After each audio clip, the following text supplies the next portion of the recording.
দুনিয়ার সফর শেষ করেছেন ওসমান হাদি, কিন্তু তার মৃত্যু কোনো সাধারণ বিদায় নয়। এটি একটি রাজনৈতিক বিস্ফোরণ, একটি জাতীয় ধাক্কা এবং একটি ভবিষ্যৎ আন্দোলনের সূচনা। ওসমান হাদির শাহাদাতের পর ঢাকা ৮ আসন আর শুধু একটি সংসদীয় এলাকা নয়, এটি এখন জনগণের আবেগ, ক্ষোভ এবং স্বপ্নের কেন্দ্রবিন্দুতে পরিণত হয়েছে। আজ গোটা দেশের চোখ ঢাকা ৮-এর দিকে, কারণ এখানে এখন শুধু নির্বাচন নয়, এখানে প্রশ্ন হচ্ছে কে বহন করবে শহীদের রেখে যাওয়া অসমাপ্ত বিপ্লব, কে হবে জনতার স্বপ্নের ফেরিওয়ালা। গত ১২ই ডিসেম্বর শুক্রবার আনুমানিক দুপুর ২:৩০টার দিকে রাজধানীর বুকে প্রকাশ্য দিবালোকে নির্মমভাবে মাথায় গুলিবিদ্ধ হন ওসমান হাদি। ব্যস্ত নগরীর মাঝখানে এমন বর্বর হামলা মুহূর্তের মধ্যেই স্তব্ধ করে দেয় পুরো এলাকা।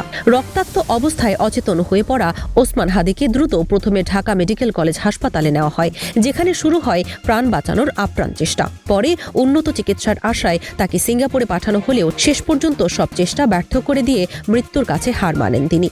হাজার হাজার মানুষকে চোখের জলে ভাসিয়ে, অসংখ্য তরুণের স্বপ্ন ও আশার আলো নিভিয়ে দিয়ে ওসমান হাদি চলে যান না ফেরার দেশে। এই মৃত্যু কোনো ব্যক্তিগত ট্র্যাজেডি নয়, এটি শুধু একজন নেতার বিদায় নয়, এটি সাধারণ মানুষের আশা আকাঙ্ক্ষার ওপর প্রকাশ্য দিবালোকে চালানো এক নিষ্ঠুর আঘাত, যা দেশের রাজনীতিকে নতুন করে নাড়িয়ে দিয়েছে এবং প্রশ্ন তুলে দিয়েছে নিরাপত্তা, ন্যায় বিচার ও ভবিষ্যৎ নেতৃত্বের পথে। ওসমান হাদি ছিলেন ঢাকা ৮ আসনের সবচেয়ে আলোচিত ও জনপ্রিয় প্রার্থী, যিনি খুব অল্প সময়ের মধ্যেই সাধারণ মানুষের হৃদয়ে শক্ত জায়গা করে নিয়েছিলেন। ঘরে ঘরে, পাড়ায় পাড়ায়, অলিতে গলিতে তিনি হয়ে উঠেছিলেন পরিচিত ও আপন একটি নাম। রাস্তায় নামলেই মানুষ তাকে থামিয়ে কথা বলতো, নিজের কষ্ট আর স্বপ্নের কথা শোনাতো। রাজনৈতিক প্রতিপক্ষের সঙ্গেও তিনি কথা বলতেন ভদ্রতা ও আন্তরিকতার সঙ্গে, আর সমর্থকদের কাছে তিনি ছিলেন সাহস ও ভরসার প্রতীক। মানুষ নিজের অর্থ, সময় এবং শ্রম ব্যয় করে তার পাশে দাঁড়িয়েছিল, কারণ মানুষ বিশ্বাস করেছিল এই মানুষটা ক্ষমতার লোভে রাজনীতি করে না, এই মানুষটা রাজনীতি করে ইনসাফ, ন্যায় বিচার আর সার্বভৌম বাংলাদেশের স্বার্থে। তরুণ থেকে শুরু করে বয়োজ্যেষ্ঠরা তার মধ্যে দেখেছিল নতুন দিনের নেতৃত্ব, সংসদের মেঝেতে দাঁড়িয়ে সত্য উচ্চারণ করার সাহসী কণ্ঠস্বর। কিন্তু ভাগ্যের নির্মম পরিহাসে সেই কণ্ঠস্বর আর সংসদে প্রতিধ্বনিত হলো না। বিপ্লবের কথা বলার সুযোগ তার আর হলো না। অসমাপ্তই থেকে গেল ঢাকা ৮-এর মানুষের স্বপ্ন। তবে শহীদের স্বপ্ন থেমে নেই সেই লড়াইও, কারণ আত্মত্যাগ কখনো শূন্যতায় মিলিয়ে যায় না। ওসমান হাদির রেখে যাওয়া আদর্শ, ন্যায় বিচার ও ইনসাফের রাজনীতিকে সামনে রেখে এবার ঢাকা ৮ আসনে নির্বাচনের প্রস্তুতি নিচ্ছেন তারই বোন মাসুমা বেগম।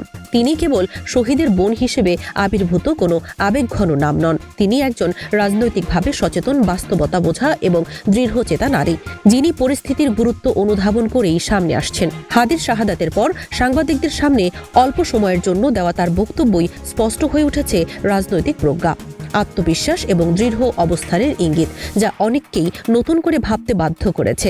ফলে জনমনে ধীরে ধীরে গড়ে উঠেছে এক ধরনের প্রত্যাশা, তিনি হতে পারেন ওসমান হাদির রাজনৈতিক উত্তরসূরি, যিনি শুধু রক্তের সম্পর্ক নয়, বরং শহীদের আদর্শ, ত্যাগ এবং অসমাপ্ত স্বপ্নের ভারও বহন করতে পারবেন ঢাকা ৮-এর রাজনীতির ময়দানে।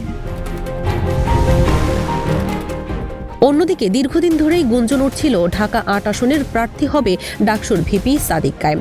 যদিও অফিসিয়ালি সেটা ঘোষণা হয়নি জামায়াত ইসলামের পক্ষ থেকে, তবে গুঞ্জন পৌঁছে গিয়েছিল সব মহলেই।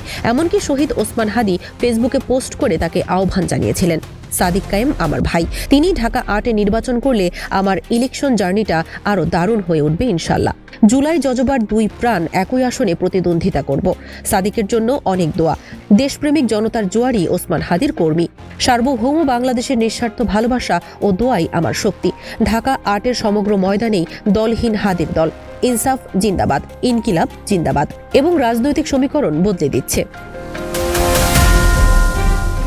ঢাকা ৮ আসনে দীর্ঘদিন ধরে বিএনপি নেতা মির্জা আব্বাসের রাজনৈতিক আধিপত্য চলে আসছে।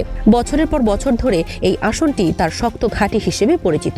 তবে সময় আর পরিস্থিতি বদলাচ্ছে, আর সেই সঙ্গে বদলাচ্ছে সাধারণ মানুষের মনোভাবও।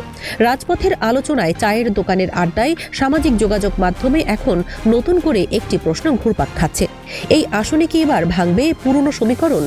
অনেকের ধারণা মির্জা আব্বাসের বিরুদ্ধে সবচেয়ে শক্ত, বাস্তবসম্মত ও গ্রহণযোগ্য চ্যালেঞ্জ হয়ে উঠতে পারেন ডাকসুর ভিপি সাদিক কায়েম, কারণ তার রয়েছে বিপুল জনপ্রিয়তা, ছাত্র রাজনীতির পরীক্ষিত নেতৃত্ব এবং ডাকসু নির্বাচনে বিপুল ভোটে জয়লাভের অভিজ্ঞতা।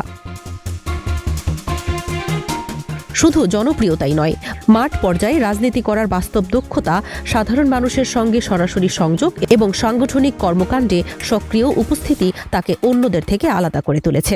জামায়াতে ইসলামীর বিভিন্ন সমাবেশ ও কর্মসূচিতে তার ধারাবাহিক অংশগ্রহণ তাকে জাতীয় রাজনীতির কেন্দ্রে নিয়ে এসেছে। আর বিশেষ করে তরুণ প্রজন্মের মাঝে তার গ্রহণযোগ্যতা দিন দিন বাড়ছে, যা ঢাকা আটের রাজনীতিতে একটি নতুন চ্যালেঞ্জ হিসেবে দেখা দিচ্ছে। এখন সিদ্ধান্ত আর কোনো দলের অফিসে, কোনো গোপন বৈঠকে বা কাগজে সমীকরণে সীমাবদ্ধ নেই। এই সিদ্ধান্ত নেবে ঢাকা আটের সাধারণ মানুষ। শহীদের রক্তের উত্তরাধিকার, তরুণ নেতৃত্বের সাহসী ও আপোষহীন চ্যালেঞ্জ এবং বহু বছরের পুরনো রাজনৈতিক আধিপত্য, এই তিন শক্তির সংঘর্ষে দ্রুত বদলে যাচ্ছে ঢাকা আটের রাজনৈতিক মানচিত্র। এই আসনে ভোট আর কেবল প্রতীক বা দলের নামে পড়বে না, ভোট পড়বে আত্মত্যাগ, বিশ্বাস আর ভবিষ্যতের পক্ষে। একটি বিষয় এখন একেবারে নিশ্চিত, ঢাকা আটে রাজনীতি আর আগের মতো থাকবে না। কারণ এখানে রাজনীতি এখন খালি স্লোগানের খেলায় সীমাবদ্ধ নয়, এখানে রাজনীতি লেখা হয়েছে শহীদের রক্তে। আর সেই রক্তই নির্ধারণ করে দেবে কোন পথে হাঁটবে এই জনপদ, কে হবে জনতার কণ্ঠস্বর।